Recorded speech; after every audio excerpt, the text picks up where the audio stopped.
Hey y'all, my name is Miranda Tapp, and today I'm going to talk to you about virtual field trips. So, first of all, what is a virtual field trip? Well, it's also known as a VFT, and basically, they are technology based field trips where students are able to explore different places through different tools or elements that are put together to make up a real life experience.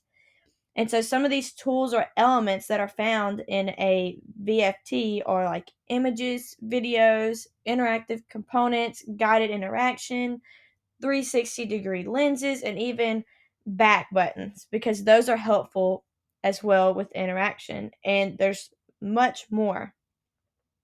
And so it's like an article that I read when learning about a virtual field trip is that, they make use of the web and video to amplify online learning in an experimental way. And so these can become to where they're very beneficial for students, especially, if not everyone is able to travel somewhere or, to save expenses on that. Students are able to explore the world without leaving the classroom, basically.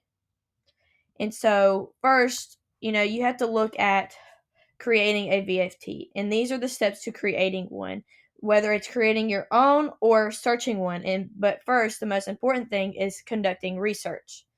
A teacher should always conduct research before a lesson because they need to be able to see if it's going to go with the lesson. Is it going to align with the standards? Is it going to meet the students' learning goals? And so first they need to research the location for the VFT and make sure it's perfect for the lesson and that is creative, accessible, and engaging. Second is the lesson plan. A VFT must go with the lesson plan and help reach the learning goals that go with the lesson plan as well as to reach the learning goals of the students. And planning a lesson is very important, and it's important that the teacher chooses the right elements to include in the lesson. Next is designing assessments. This is also very important because assessment is the beginning and end of the teaching cycle.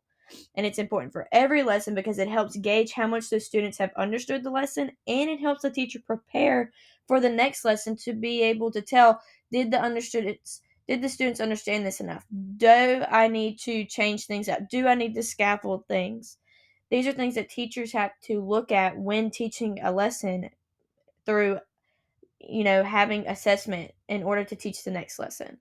Lastly is secure permission. Now, virtual field trips don't necessarily require a permission slip because you're not leaving the classroom, but it's still important for teachers to communicate with the parents, and so the teacher can simply keep the parents in the loop about where the students will be going in the classroom. With this being said, VFTs can advance student learning. First of all, students are going to have to learn about the earth, where things are. They're going to have to learn the geography. And so a virtual field trip is a great place to start because they begin to understand the geography and the world around them through it. And it can improve them by teaching them specific geography and capturing the most important places on earth, such as some of the seven wonders of the world, or looking at a live stream animal habitats. Um, it increases their knowledge of these things. Second is versatility. There are multiple tools and elements within VFTs that can advance student learning, not only technology wise, but also just in general, because they're able to learn more about these tools and then also they are able to learn at their own pace. And they have control over what they learn through the interactions they have with these VFTs, with the options that they have. And lastly, is they can suit their own learning preferences and meet their learning needs. Some of these VFTs can meet these students' learning challenges, disabilities, and then also they're able to choose which virtual tours they want to take because there's so many out there. And so they're in kids when they start to learn about something that interests them, they get more engaged in it. And that's so important when it comes to advancing student learning. And so these are the sources I have that I looked up. These first two are actual virtual field trips, and these other two are just articles that I've read. And this is my PowerPoint on virtual field trips. I hope you enjoyed and learned much knowledge about it and will use it in your classroom. Thank you.